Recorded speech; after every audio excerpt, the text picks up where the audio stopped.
நிறைய பேர் நியமன தேர்வுனா என்ன, அந்த எக்ஸாமுக்கு என்ன கல்வி தகுதி அப்படின்னு ரெகுலராக வந்து கேட்டுட்டு இருக்கீங்க. ஆக்சுவலாக வந்து டிஆர்பி போர்டு வந்து இந்த நியமன தேர்வு வந்து காண்டக்ட் பண்ணுறாங்க. பேப்பர் 1ல நீங்கள் பாஸ் பண்ணியிருந்தீங்க அப்படின்னா இந்த செகண்டரி கிரேட் டீச்சர் எக்ஸாமுக்கு வந்து அட்டெம்ப்ட் கொடுக்குற மாதிரி இருக்கும். அதாவது டெட் எக்ஸாமில் பேப்பர் 2 யாரெல்லாம் பாஸ் பண்ணியிருக்காங்களோ அவங்க எல்லாருமே இந்த பிடி அசிஸ்டன்ட் யூஜிடிஆர்பி எக்ஸாமுக்கு வந்து தாராளமாக அட்டெம்ப்ட் கொடுக்கலாம். இது வந்து ஃபர்ஸ்ட் கிரிட்டீரியா. நெக்ஸ்ட் பார்த்தீங்கன்னா மெயின் எக்ஸாமுக்கு வந்து நம்ம எப்படி படிக்கணும்.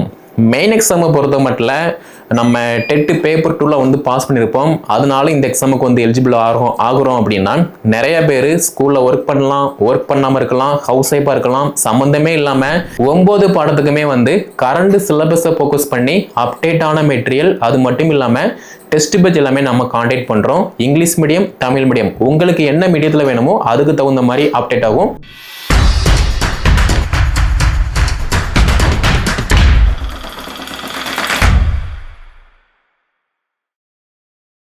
நிறைய பேர் நியமன தேர்வுனா என்ன, அந்த எக்ஸாமுக்கு என்ன கல்வி தகுதி அப்படின்னு ரெகுலராக வந்து கேட்டுட்டு இருக்கீங்க. ஆக்சுவலாக வந்து டிஆர்பி போர்டு வந்து இந்த நியமன தேர்வு வந்து காண்டக்ட் பண்ணுறாங்க.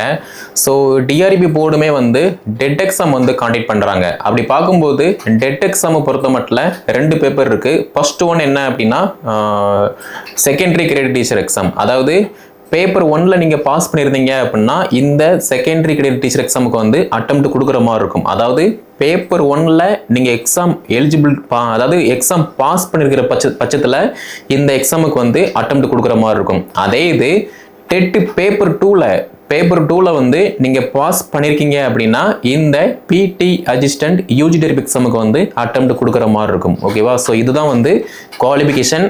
டெட் எக்ஸாமில் பேப்பர் 2 யாரெல்லாம் பாஸ் பண்ணியிருக்காங்களோ அவங்க எல்லாருமே இந்த பிடி அசிஸ்டன்ட் யூஜிடிஆர்பி எக்ஸாமுக்கு வந்து தாராளமாக அட்டெம்ப்ட் கொடுக்கலாம். இது வந்து ஃபர்ஸ்ட் கிரிட்டீரியா.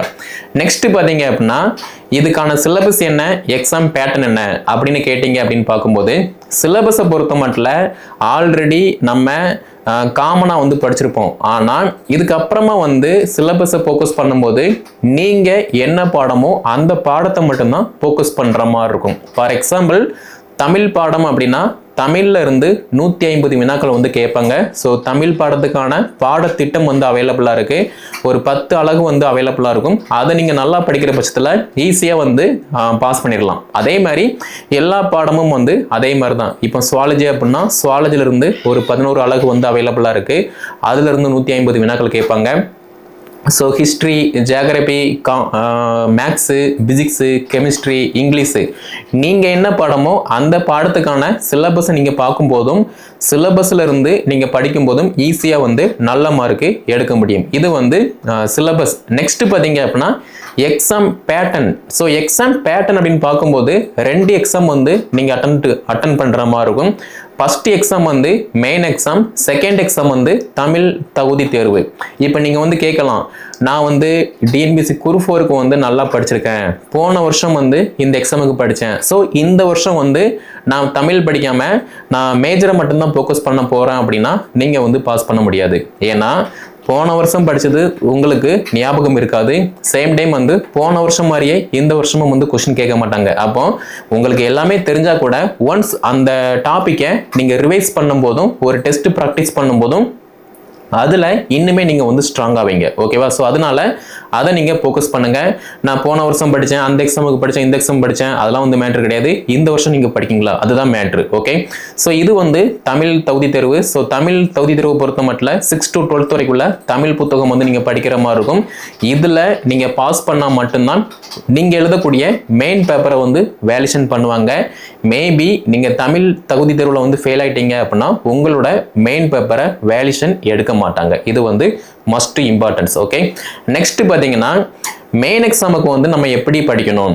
மெயின் எக்ஸாமை பொறுத்த மட்டும் நம்ம டெட்டு பேப்பர் 2ல வந்து பாஸ் பண்ணியிருப்போம், அதனால இந்த எக்ஸாமுக்கு வந்து எலிஜிபிள் ஆகுறோம் அப்படின்னா நிறைய பேர் ஸ்கூலில் ஒர்க் பண்ணலாம், ஒர்க் பண்ணாமல் இருக்கலாம், ஹவுஸ் ஒய்ஃபாக இருக்கலாம், சம்மந்தமே இல்லாமல் பேப்பர் 2 பாஸ் பண்ணிட்டு வேற ஒரு டிபார்ட்மெண்ட்ல வந்து வேலை பார்த்துட்டு இருப்போம். அப்படி இருக்கும்போது பாடம் சார்ந்த அறிவுத்திறன் வந்து நமக்கு இருக்கா, அது வந்து மஸ்ட் இம்பார்ட்டன்ஸ். அப்படி பார்க்கும்போது நீங்க ஸ்கூல்ல ஒர்க் பண்றீங்க அப்படின்னா maths, physics, chemistry, botany, zoology, history, geography, Tamil, English இந்த பாடத்துக்கான அப்டேட் வந்து உங்ககிட்ட வந்து இருக்கும். நீங்க ஒர்க்கே பண்ணல, வீட்டில் ஹவுஸ் ஒய்ஃபா இருக்கேன், சம்மந்தமே இல்லாம வேற ஒரு டிபார்ட்மெண்ட்ல வந்து வேலை பார்த்துட்டு இருக்கேன் அப்படின்னா இப்போ கரண்ட் சிலபஸ் என்ன, ஸ்கூலில் வந்து ஸ்கூல் புக்கில் வந்து என்ன லெசன்ஸ் இருக்குது அப்படிங்கிற மாதிரி எந்த விதமான அப்டேட்டுமே இல்லாமல் இருக்கும். அப்போ அதுக்கு என்ன படிக்கணும், அதுக்கு ஃபஸ்ட்டு நீங்கள் ஸ்கூல் புக்கை வந்து படிக்கிற மாதிரி இருக்கும். இப்போ நீங்கள் தமிழ் பாடம் அப்படின்னா 6 to 12 வரைக்குள்ள தமிழ் புத்தகத்தை படிக்கும்போது என்னென்ன பாடம் இருக்குது அப்படிங்கிற மாதிரி ஒரு நல்ல ஐடியா கிடைக்கும். அதே மாதிரி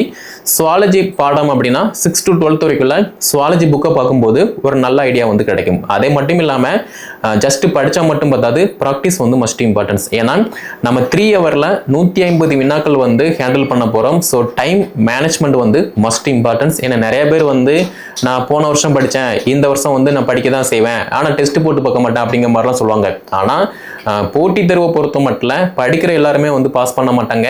யாரெல்லாம் வந்து ஒரு டாப்பிக்கை படிச்சுட்டு டெஸ்ட் ப்ராக்டிஸ் பண்ணுறாங்களோ அவங்களால மட்டும்தான் வந்து ஈஸியாக வந்து நல்ல மார்க் எடுக்க முடியும், ஈஸியாக சக்ஸஸ்ஃபுல்லாக அப்பாயின்மெண்ட் லெட்டருமே வந்து வாங்க முடியும். ஓகே, நம்ம கிட்ட படித்த நிறைய டீச்சர்ஸ் வந்து பார்த்தீங்க அப்படின்னா லாஸ்ட் இயர் வந்து பாஸ் பண்ணியிருக்காங்க, இப்போ அப்பாயின்மெண்ட் ஆர்டர் வந்து வாங்க போகிறாங்க. அப்படி பார்க்கும்போது நீங்கள் டெட் எக்ஸாமில் பேப்பர் 2 கிளியர் பண்ணி தகுதியாக இருக்கீங்க அப்படின்னா இந்த வருஷம் 2025ல் டிஆர்பி போர்டு நியமன தேர்வு பிடி அசிஸ்டன்ட் யூஜி டிஆர்பி எக்ஸாமை வந்து அறிவிப்பை வந்து வெளியிட போகிறாங்க.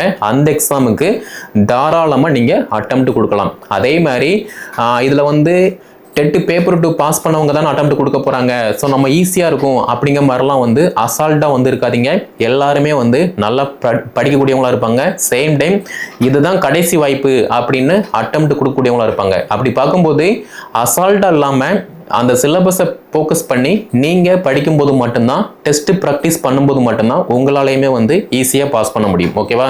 So syllabus and previous year question எல்லாமே வந்து டிஆர்பி வெப்சைட்டில் வந்து அவைலபிளாக இருக்குது. அப்படி இல்லைனா நம்முடைய அகாடமி டெலிகிராம் குரூப்பில் வந்து அவைலபிளாக இருக்குது. கீழே டிஸ்கிரிப்ஷனில் நான் டெலிகிராம் லிங்க் கொடுத்துருக்கேன், அதை கிளிக் பண்ணி ஜாயின் பண்ணுற பட்சத்தில் உங்களுக்கு தேவையான எல்லா அப்டேட்டுமே வந்து அதில் கிடைக்கும். ஓகே, அது மட்டும் இல்லாமல் பிடி அசிஸ்டன்ட் யூஜி டிஆர்பி இந்த எக்ஸாமுக்கான தமிழ் பாடம், இங்கிலீஷ் பாடம், maths, physics, chemistry, botany, zoology, history, geography இந்த மாதிரி 9 பாடத்துக்குமே வந்து கரண்ட் சிலபஸை ஃபோக்கஸ் பண்ணி அப்டேட்டான மெட்டீரியல், அது மட்டும் இல்லாமல் டெஸ்ட் பேட்ச் எல்லாமே நம்ம கான்டாக்ட் பண்ணுறோம். இங்கிலீஷ் மீடியம், தமிழ் மீடியம், உங்களுக்கு என்ன மீடியத்தில் வேணுமோ அதுக்கு தகுந்த மாதிரி அப்டேட் ஆகும். அதை நீங்கள் வந்து ஃபோக்கஸ் பண்ணுற மாதிரி இருக்கும். அது மட்டும் இல்லாமல் என்கிட்ட மெட்டீரியல் இருக்குது, டெஸ்ட் பேஜ் மட்டும் வேணும் அப்படின்னா கூட எல்லா பாடத்துக்குமே வந்து டெஸ்ட் பேஜ் மட்டும் அவைலபிளாக இருக்குது. அதுலேயுமே வந்து தமிழ் தகுதி தேர்வு டெஸ்ட்டு அண்ட் மேஜர் டெஸ்ட் வந்து அப்டேட் ஆகும். ஓகேவா? ஸோ டெஸ்ட் பேஜ்னா டெஸ்ட் பேஜ் மட்டும் அப்டேட் ஆகும், டெஸ்ட் பேஜுக்கான ஷெடியூல் வந்து அப்டேட் ஆகும். இல்லை நான் வந்து மெட்டீரியல் ப்ளஸ் டெஸ்ட் பேஜ் வந்து ஜாயின் பண்ணுறேன் அப்படின்னா உங்களுக்கு தேவையான மெட்டீரியல், அதாவது சிலபஸை ஃபோக்கஸ் பண்ணி உங்களுக்கு தேவையான மெட்டீரியல், அது மட்டும் இல்லாமல் டெஸ்ட்டுக்கான ஷெடியூல் அண்ட் ஃபர்தர் அப்டேட் வந்து கிடைக்கும். அதையுமே நீங்கள் வந்து ஃபோக்கஸ் பண்ணுற மாதிரி இருக்கும். ஸோ இப்போ இருந்தே படிக்க ஸ்டார்ட் பண்ணுங்கள். நான் அறிவிப்பு வந்ததுக்கு அப்புறமா தான் படிப்பேன், எக்ஸாம் டேட் தெரிஞ்சதுக்கு அப்புறமா தான் படிப்பேன் அப்படின்னு இருந்தீங்க அப்படின்னா படிக்கிறவங்க நிறைய பேர் படிச்சுட்டு இருக்காங்க.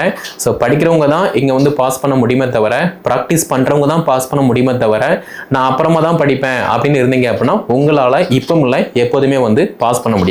ஓகே, ஸோ நம்முடைய அகாடமி சார்பாக யூஜி டிஆர்பி பிடி அசிஸ்டன்ட் இந்த எக்ஸாமுக்கு தேவையான எல்லா அப்டேட்டுமே வந்து test page and material further update வந்து எல்லா பாடத்துக்குமே வந்து கொடுத்துட்ருக்கோம். ஸோ படிக்க போகிற கேண்டிடேட் வந்து கீழே டிஸ்கிரிப்ஷனில் வாட்ஸ்அப் கான்டாக்ட் நம்பர் கொடுத்துருக்கேன், அதை கான்டாக்ட் பண்ணி என்ன டீட்டெயில் கேட்டு படிக்க ஸ்டார்ட் பண்ணுங்கள். இந்த வீடியோ தொகுப்பை டெட் எக்ஸாம் பேப்பர் 2ல் யாரெல்லாம் பாஸ் பண்ணியிருக்காங்களோ அவங்க எல்லாத்துக்குமே இந்த வீடியோ தொகுப்பை வந்து ஷேர் பண்ணுங்கள். அவங்க என்ன பாடமோ அந்த பாடத்துக்கு தகுந்த மாதிரி படிக்க ஸ்டார்ட் பண்ணட்டும். ஓகே, ஸோ மேலும் தகவல் பெற நம்முடைய சேனலை வந்து சப்ஸ்கிரைப் பண்ணிக்கோங்க. கீழே டிஸ்கிரிப்ஷனில் வாட்ஸ்அப் கான்டாக்ட் நம்பர் இருக்குது, அதை கான்டாக்ட் பண்ணி அட்மிஷன் கூட போட்டுக்கலாம். ஸோ இதை எல்லாத்துக்குமே ஷேர் பண்ணுங்கள்.